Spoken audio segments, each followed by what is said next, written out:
is the Big O Show. This is the Big O Show. We're ready to talk a little Miami Dolphins football with the man, the myth, the legend that is Omar Kelly. Oh, how you feeling? You feeling good? I'm good, bro. I'm good. How are you doing? I am doing great. We're hanging out at the KSDT offices here in Dadeland, so having some fun out here with the boys. All right, so talk to me. Apparently, you are not impressed so far with this offseason. Are you impressed with this offseason? I think they're filling needs. I do. I think they're filling roles. Okay. And I think my problem with the overall attitude, I think, of some Dolphin fans is that you're so enamored with the splash. Oh, I don't need the splash. And so I think that McDaniel, what he's doing is he's looking at the team saying, no, there's nothing wrong here. We need it here, we need here, and then the coaching will be the difference. All right. And that's kind of what I harped on all last year. So let me. Okay, I heard what you're saying. No coaching. I heard what you're saying. So let me ask you this question: since we're, addressing needs, and we're building off what we have from last year, which is fine. I don't need a big splash. Who's going to be your left tackle? Well, there's still left tackles available. Okay, all right. That domino. Hold on. Be patient. That hasn't played out yet. In other words, who's going to be your 3-down inside linebacker? That hasn't played out either. Okay, who's going to be your starting center? Right now, it looks like it's Dieter, but again, you like that? No, I don't. It has not played out yet. Okay. That's my problem here. All right. Okay. There's JC Tretter's out there. Maybe they sign. Yeah. That's what I'm maybe they draft your boy from Boston College and move him to center. Okay. You know what I mean? And so then now you solved your center. So this process is 6 weeks. Okay. No. Okay, I hear what you're saying, but I'm talking about free what have agency. you done? In free agency, Chris Greer's goal is to address every need so he can go in the draft and select BPA. That's his goal. I can tell you that. That's written in pen. So right now, you need a left tackle or maybe a right tackle. You need a 3-down inside linebacker. Mm-hmm. You need a center. You need a punter. Did you really, without a doubt, receiver, maybe another receiver? That's what I was going to say. Did you really, without a doubt, address your receiver position? No, what you did, you did, because I think he's the slot guy, and I think you're going to make Waddle the outside guy. Maybe. So now the question is, do you need another outside guy? Is he coming in the draft? Here's my thing, and I have not studied Cedric Wilson. I'm told he's the slot receiver. He was a 4th receiver on Dallas Cowboys roster. Cool. I don't know him. I have to watch him. I have to see him work. But you don't think adding an established, proven, accomplished slot receiver, a guy who's savvy about getting open, would benefit this offense and benefit Tua? How do you know this guy isn't that? I don't know. But I'm sorry. But let's count on them to understand that. Maybe they feel again. I harped on this all last year with you and all the other guys and the listeners. The offensive side of the ball had no imagination, no coaching whatsoever, no productivity. That was the real problem. I don't believe the offense was as bad as it looked. And I think that they are going to add a little bit more. And if their coaching is what it's supposed to be, that should be the difference in what goes on the field. Okay. That's the way I look at it. All I said in my column in the Sun Sentinel was I enjoyed the appetizers. Right. I know. I enjoyed the salad. I liked the bread.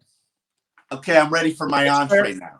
It's fair. That's fair. I am ready for my entree now.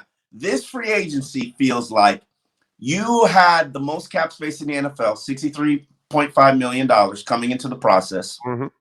You had mechanisms and ways that you can create another $20 million, which is drastically ahead of everybody else in the NFL. Right. Okay? Right. I feel like this offseason, and I wrote this in my column, is like me telling you, Big O, I know you can't eat steak, but there's this phenomenal steakhouse that I know that I want to take you to. Will you allow me to take you to this steak? It's a little far. But I'm telling you, we're going to have a phenomenal steak. You get in the car with me, we ride for an hour, and then I pull up at Applebee's. You're hurting me. Now, what if I tell you you've got to wait for your entree till the end of the draft? 6 months from now? With the 29th pick? 6 weeks from now. I mean, 6 weeks from now with the 29th pick? No, you want me to wait for my entree with the 29th pick? I think, no, my point is, let me finish. You have to wait till the whole 6 weeks are completed. All Okay. days. No. Yeah. So then you can assess the needs they filled and what they have, because they're going to be able to sign players now. They're going to be able to sign players in the draft. They're going to be able to trade for players during the draft, and they're going to be able to draft players. Yeah, so there's going to be a whole bunch of ways to acquire players. So you telling me I got to wait 6 weeks for my entree? Exactly. Yes, I think you may have to wait till the 6 weeks to at least make an educated opinion on what has happened. But 5 days now. I get it, man. But 5 days in, the fat boy hasn't eaten enough, bro. I'm hungry. I'm hungry now. I'm telling you, but I'm professionally fat. I'm telling you, it takes a while to eat. So 5 days is not enough. It's not enough. True. There is a second waiver free agency. Patience is a word that Dolphin fans hate to hear. You know what I'm saying? But you cannot address an offseason until you allow the offseason to completely happen. That's what. Yeah, I don't buy that. I don't buy that. Because right now, you go out and you sign Lyle Collins, or you sign Trent Brown, or you land Teron Armstead, or you go sign Bobby Wagner or Quan Alexander. Or Jason Treader. Still could happen. I'm good. My entree is good. I'm like, this is a great meal. I enjoyed it. But you only have $17 million in cap space. And you got to restructure. You got to redo Xavier Howard's deal. You just said they can open up more. Relax.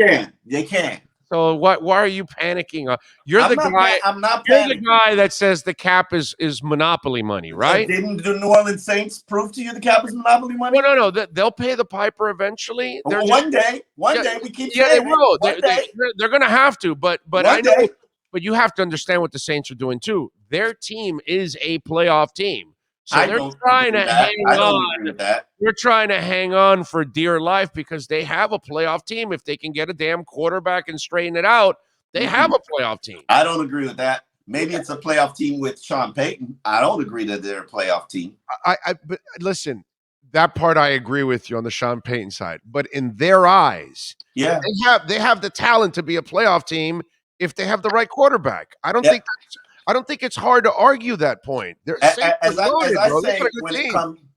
I say, when it comes to the salary cap, and this is the point I want everybody to get, the salary cap has never prevented a single team in the NFL from doing anything that they really wanted to do.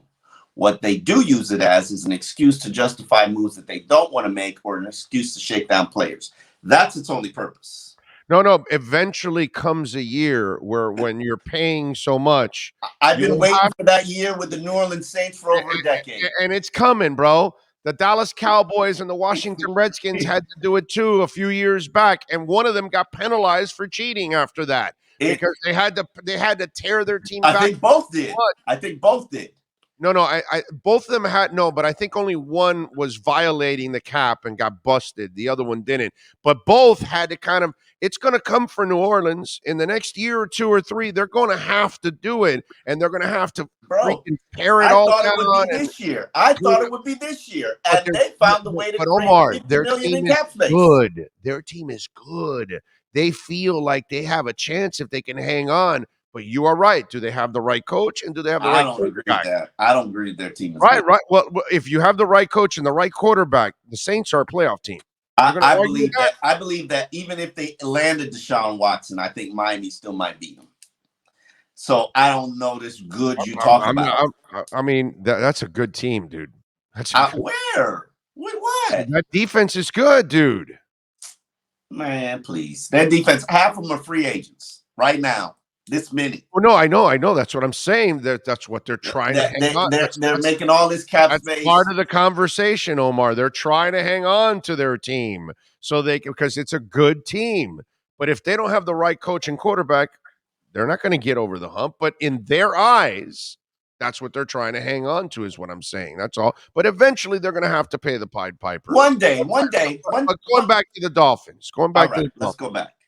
Okay, because that's what we want to do. Saints to Saints, whatever. But this team, I think, I get it. We all want satisfaction. But remember, this is a 9-10 win team the last 2 years. Mm-hmm. So you've got to tweak this the right way, and you've got to coach it up the right way, and then that's what's going to end up making the difference. It's not really about making major splashes.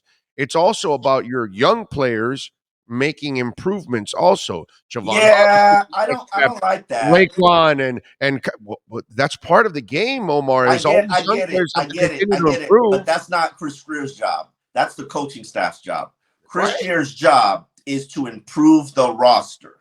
And based on what people, except for the Patriots, are doing in his division, he's made the least amount of improvements. Based on what the AFC is doing right now, where there's an arms race, this don't look like a playoff team.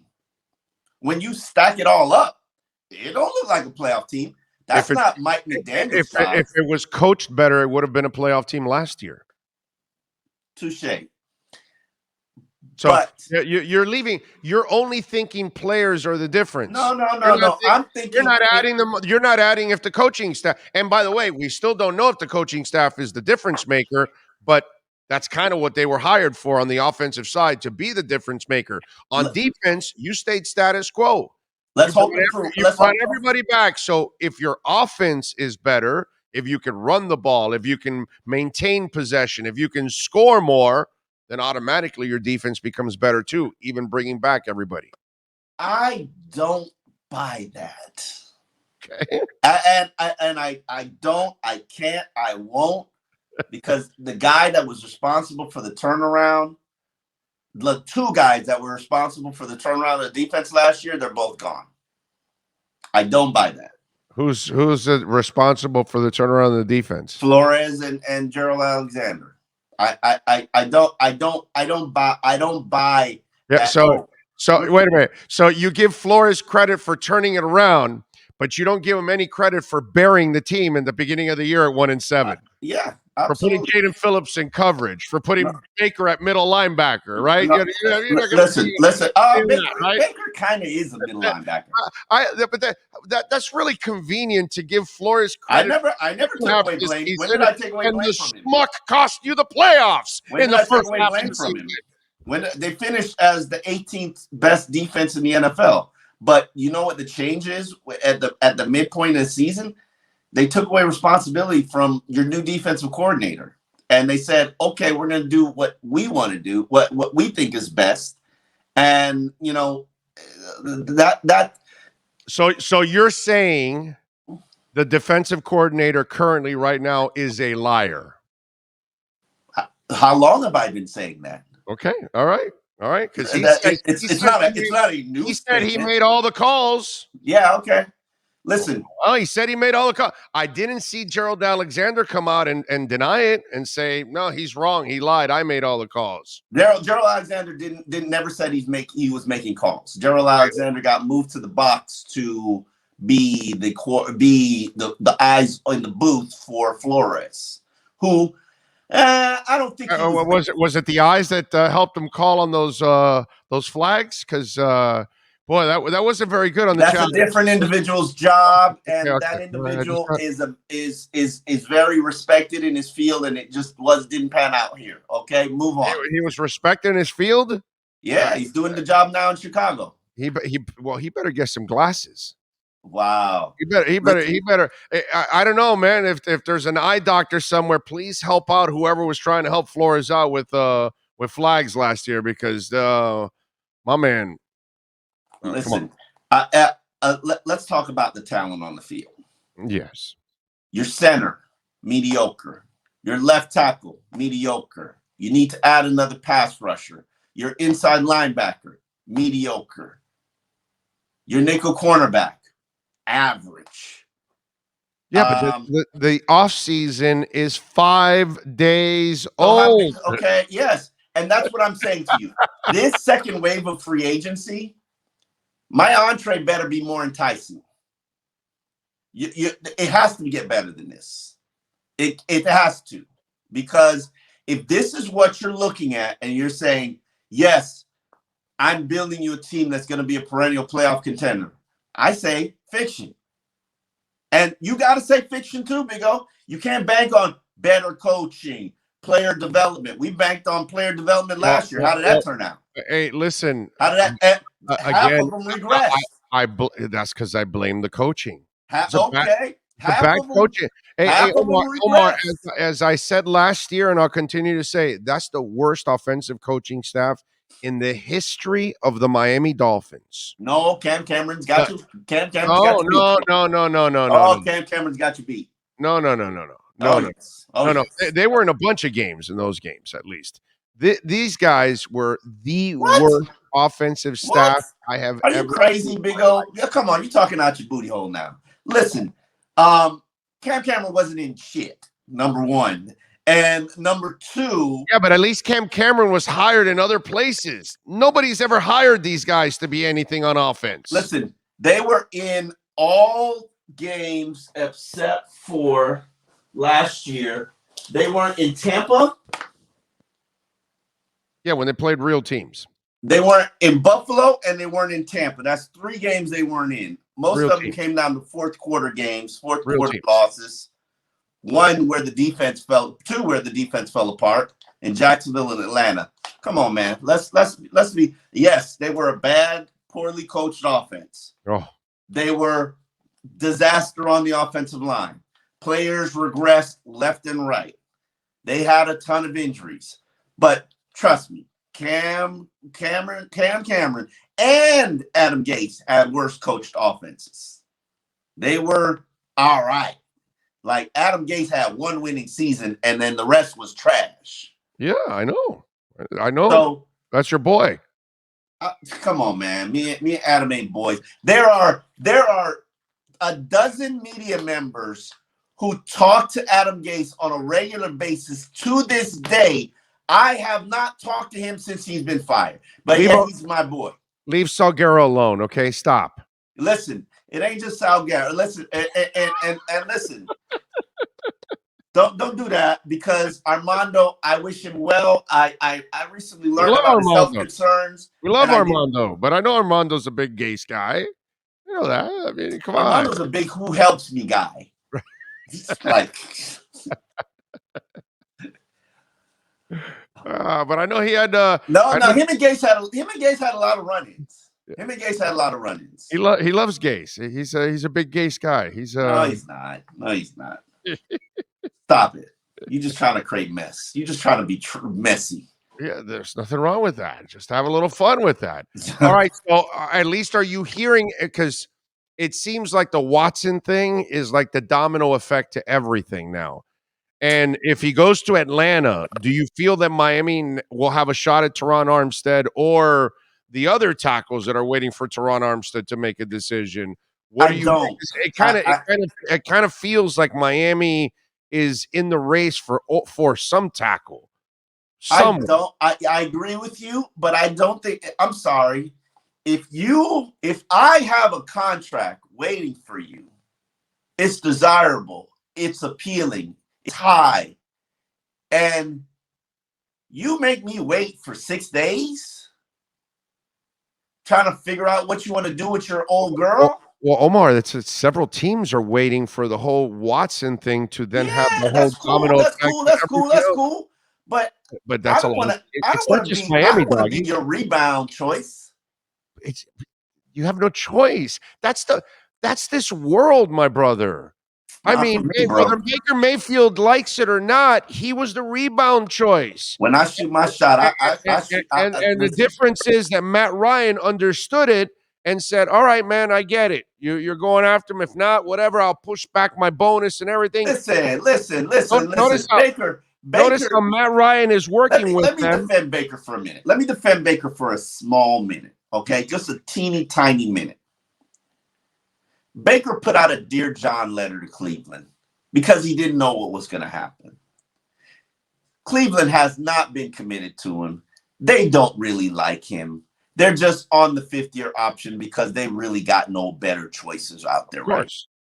And they control his rights. But they're not in love with him. They're not about to offer him a multi-year deal. Baker's a mid-grade quarterback. And, like, are you paying a mid-grade quarterback $25 million? No, you're not. So what's there to defend Baker for? Okay, but this is this generation of athletes. And I deal with this generation of athletes on a regular basis, and they need to be heard. They need to have their emotions. They need to have their side portrayed. That's why the I am athletes and the pivots of the world are taking off, because this generation of athletes, they want to vent. They have their own cult following. Tua's got Tuanon. He's got his own cult following. And wait, whoa. Let's not compare the two. The two are night and day. One acts like a man, the other one acts like a punk. Because he wrote. Hold on a second. We're talking about Baker Mayfield that likes to hold his nuts out to the opponent in college, stab the flag in the middle of the field, get tackled when he's drunk by a cop, and now he's bitching and whining like a little mofo because they went to talk to Deshaun Watson. Meanwhile, Tua, guess what? They flirted with Watson. He acted like a man. He stayed strong. He said, I can control what I can control. He didn't whine. He didn't complain. He didn't point fingers.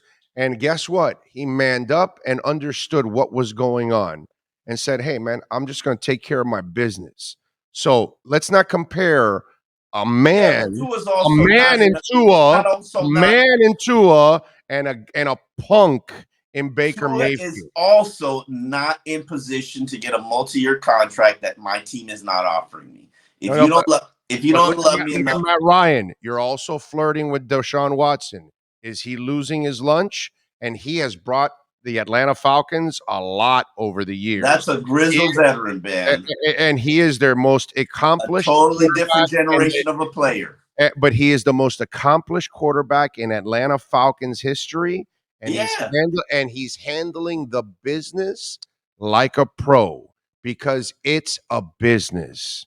And they're looking at Watson also. So I look at Tua as a young Matt Ryan handling it like a pro. I look at Baker Mayfield handling it like a typical millennial. So let me ask you a question. So let me ask you a question, and hear me out on this. I got you. Go ahead. If Brian Flores had been retained as the head coach and Tua demanded a trade, would he be handling it as a pro, or would he be handling it as a punk? First of all, he wouldn't have demanded a trade. He would have. Trust me.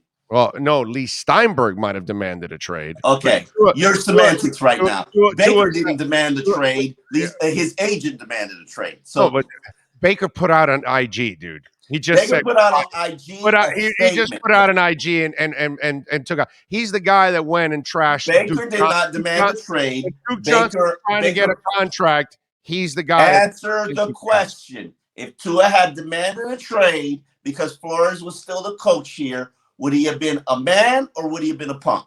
Well, how's he handling it?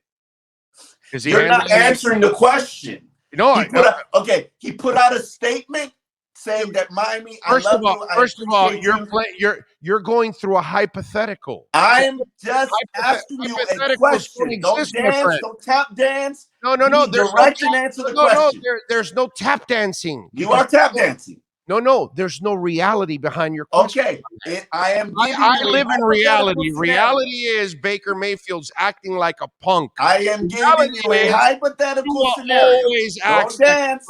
Answer the question. If Tua put out a statement, Miami, I love you, I appreciate you, thank you for all the time. If Flores was here, Flores was still going after Watson.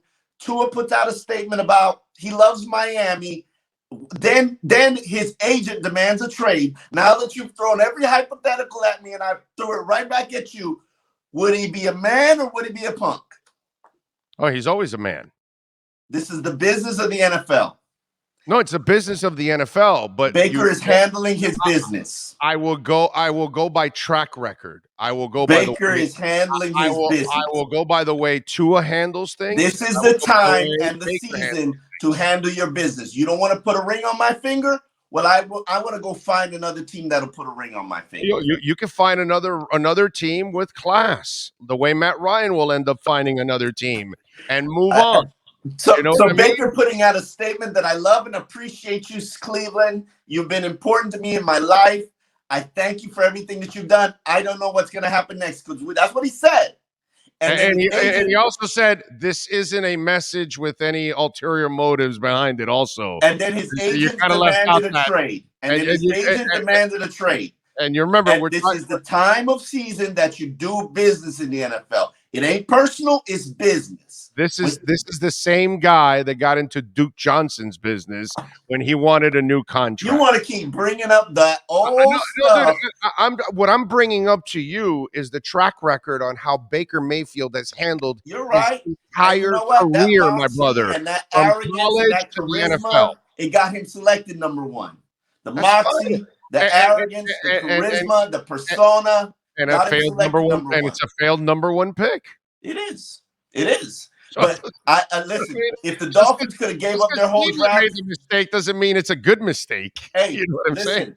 Funny thing is, if the Dolphins could have gave up their whole entire draft to go get Baker Mayfield back when he was the number one draft pick, they would have done it. That's Adam Gase. Adam Gase was obsessed with him. Well, if Adam Gase or Mike Tannenbaum, I believe that. Yes, they would have absolutely done it, and it shows you. You never know. Like I'm thinking about all these quarterbacks that projected to go in the first round. All of them are trash, by the way. And I promise you, the fourth or fifth guy taken is going to be the top performer in that class. And it's just the nature of the league. It's just, everybody picking quarterbacks, they're just guessing. They don't know. Everybody. It's hard to guess at the next level what they're going to do because you have to figure them out mentally also at the same time. It's another level, man. It's another level of demand physically, mentally, socially. So here's my thing about Baker, and I'm not a huge Baker fan. I'm not. You sure? You sure you don't have a jersey of his in your closet? Sounds like I only keep Chad Henne jerseys. Listen, he's trying to be with a team that wants to put a ring on his finger or give him a realistic chance. Half that team is bolting because they don't want to play for Baker Mayfield. They got to go out and get new players because that's what's happening in Cleveland. That team's loaded, bro. That team's really good. They've added players too. I remember. You ain't got to bring it up. Listen. Baker put his business out there. Now he takes a shot at Baker. Listen, that's the thing. That's Duke Johnson's tweet right there. That's awesome. Everybody in the NFL, this point right now, it ain't personal. It's business. When the Dolphins are going to shake down Eric Rowe or try to shake down Byron Jones or shake down Jesse Davis or waive, Devontae Parker, is it personal or is it business? They're going to say this is business. Yes. So from the player standpoint, it needs to be business too right now. Ain't nobody throwing a pigskin. Ain't nobody intercepting a pass. Nobody's making a tackle. This is business. And the only one that does any shaking down is Gregory Abbott, by the way. Okay. Did I lose you there? Yes. Who is Gregory Abbott? No clue. It's a classic song from the 80s, girl. I want to shake you down. Come on, man. I mean. Sorry. No. Sorry. I was 10 in 87, so I probably wrong with you, bro. The great Gregory Abbott. I tell you, if he's watching the show right now, he is so disappointed in you. I can give you all the love you need. Best tunes that you got to put on when you're about to make love to your honey. The loving you need. Yeah, that's it. Of course. I wanna shake you down. I can give you all the love you need. What's the next line? Yeah. Gregory Abbott, bro. You're I got it. I don't know who sang that song. I gotta tell you, bro. Put a poll out there. You How many of you knew who disrespected one of sang the that song? great R&B songs of How many people on Big O's feed knew who sang that song? All right, let's go. There's 589 people right now on the chat board. How many of you knew that Gregory Abbott sung Shakedown? And be honest. And be honest. I have no Remy says, I did not. Yeah. Lucas says Tua sang it. Girl, I'm gonna listen to that song. Yeah, of course you're gonna listen to that song. And you better grab your girl when you go listen to that song. And if she's never heard that song, she's gonna go, why haven't you played that song for me? I promise you she's never heard that song. There's a lot of no's, by the way. Yeah, I promise you my wife has never heard that song. But I bet you that once she hears it, she's gonna go, oh, I'm putting that in my whatever she does in her she's iTunes, not. Spotify, whatever she has in her playlist. She was 10 in 97.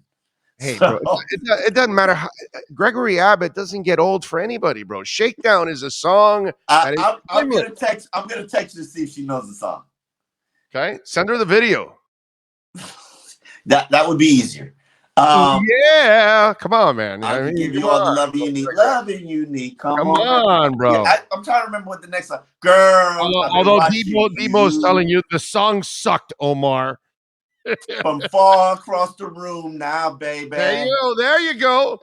I even know the words to that song. Yeah. The room now, baby. Yeah, there you go. There you go. You're starting to groove here a little bit. There we go. Yeah, that's a good song right there. I gotta admit, that's a good song. I did not know Gregory Abbott sang it. There you go. The pop culture in this head is just it's disturbing, actually, how deep the pop culture goes. What were you gonna say? What's what? That's more music than pop culture, isn't it? Whatever. But I used it kind of in Shakedown. I used the pop culture term. He was talking about shaking people down, and only Gregory Abbott shake people down. For the first time in a while, I'm on Omar's side. Or maybe you could be Bob Seger. It's a shakedown, breakdown. You don't know that one either, right? No. Bob Seger. I'm like, I gotta find the song because now you got it in my head. I'm like trying to remember the lines because I used to know it. Bob Seger Shakedown, isn't that? No, not that song. Isn't that Eddie Murphy? Isn't that Eddie Murphy? Gregory Abbott. Yeah, Gregory Abbott. Yeah, shake you down, bro. Come on, that's one of the great R&B songs. Yeah. Huh? Oh my God, I don't even know what this dude looks like. Girl. Yeah. I've been watching you. There you go. From so far across the floor now, baby. Yeah. That's nothing new. I gotta get to an ad, but I'm about to be jamming in a minute. There you go. You better jam that. And then after, jam Shakedown from Bob Seger. Okay? Oh, and shaking Eddie Money. That's right. He was shaking. Oh, that girl is hot. I had Eddie Money on the show once. And I asked him about that video shaking because the girl in that video is so hot. And it was the girlfriend of the producer of the video. So they needed a girl. Far across the room now, baby. As long as YouTube doesn't get us for playing the music, by the way. Okay, so there's nothing new. I want to turn down that music. Sing it, Omar. Sing it. Man. I see that look in your eye. There you go. That's how I used to stalk him. There you go. And what it's telling me. Right. Oh, yeah, what it's telling me. Yeah. You girl, you're not shy, right? Yeah, all right. I got you. There you go. You've unearthed a hit right here. I'm gonna listen to it like this is a good song. I know that. That was a mackin' song right there. That's how you hunt. Bring me back. What do you think I was doing in the 80s? I was hunting, bro. Okay, I was hunting in the 80s. That song was subconsciously in my head. That's it, dude. Out there in the tavern, hunting. Come on. How are you not hunting with that song? How are you not going Florida Panthers? Time to hunt. There you go. See, we tie it all here. All right, what are you working on the Sun Sentinel so folks can check you out? Hold on. Am I back Gregory yet? Abbott? You working on Gregory Abbott's new album? I just put a. Oh, wait a minute. We lost him there. Wait a minute. All right. He'll come back in about a second. 3, 2, 1. Omar, you're back. Go ahead. Talk to us. No? Not yet? He's still in that zone, that quiet zone. He's talking, but nobody's hearing. He's talking, but nobody's hearing. He's talking, but nobody's hearing. We can't hear you at all. We can't hear you from so far across the floor now, baby. No, it's nothing new that his phone goes out and his mic doesn't work. He got shaken down. They shaked him down. They shaked him down. All right, that was the EJDconstruction.com Miami Dolphins shakedown report.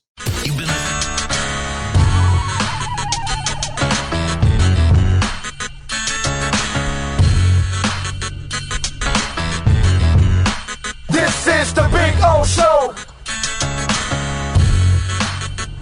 This is the Big O Show.